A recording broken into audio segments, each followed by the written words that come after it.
அர்ஜுனன் கேள்வி கேட்க பகவான் கண்ணன் பதில் சொல்லிக்கிட்டே வர்றார். அப்ப அர்ஜுனன் ஒரு கேள்வி கேட்கிறான் கண்ணன் கிட்ட. என்ன கேள்வி தெரியுமா? கண்ணா, உலகத்திலேயே எதிர்க்க முடியாதது என்ன? உலகத்திலேயே எதிர்க்க முடியாதது எது? நம்ம ஆண்கள்கிட்ட கேட்டால் வீட்டம்மா தான் அப்படிம்பாங்க. நான் உலகத்தில் யாரை வேணா எதிர்த்துருவேன், என் மனைவி என்னால் எதிர்க்கவே முடியாது அப்படிம்பாங்க. அந்த மனைவிட்ட கேட்டோன்னு வைங்க, நான் என் வீட்டுக்காரெல்லாம் எதிர்த்துருவேன், எங்கள் மாமியாரை தான் என்னால் எதிர்க்க முடியல அப்படிம்பாங்க. இப்போ ஒவ்வொருத்தங்களுக்கும் எதிர்க்க முடியாததுன்னு ஒன்று இருக்கு.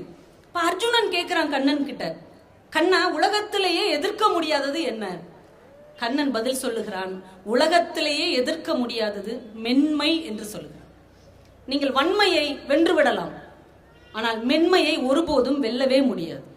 அதற்கு அவன் உதாரணமாக சொல்லுவதாக அந்த அறிஞர் எழுதுகிறார்.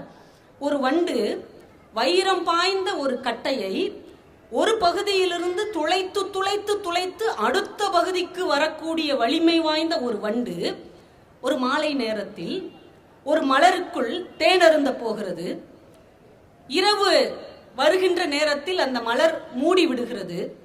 அந்த மலர் மூடிய பிறகு உள்ளே மாட்டிக்கொள்ளுகிற வண்டு அந்த மலரின் மெல்லிய இதழ்களை கிழிக்க முடியாமல் உள்ளேயே புழுங்கி செத்து விடுகிறது.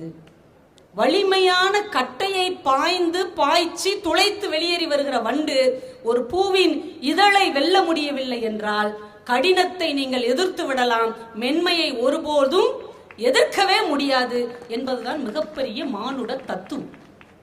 ஒரு வாழை வச்சு ஒரு மரத்தை வெட்டி விடலாம், ஒரு பஞ்சின் ஒரு துளியை வெட்ட முடியுமா? முடியாது. அதனால் அர்ஜுனா, நட்பு மென்மையானது, உறவுகள் மென்மையானது, காதல் மென்மையானது, அதை எதிர்க்க முடியாது என்று கண்ணன் சொல்வதாக முடியும். இந்த புத்தகம்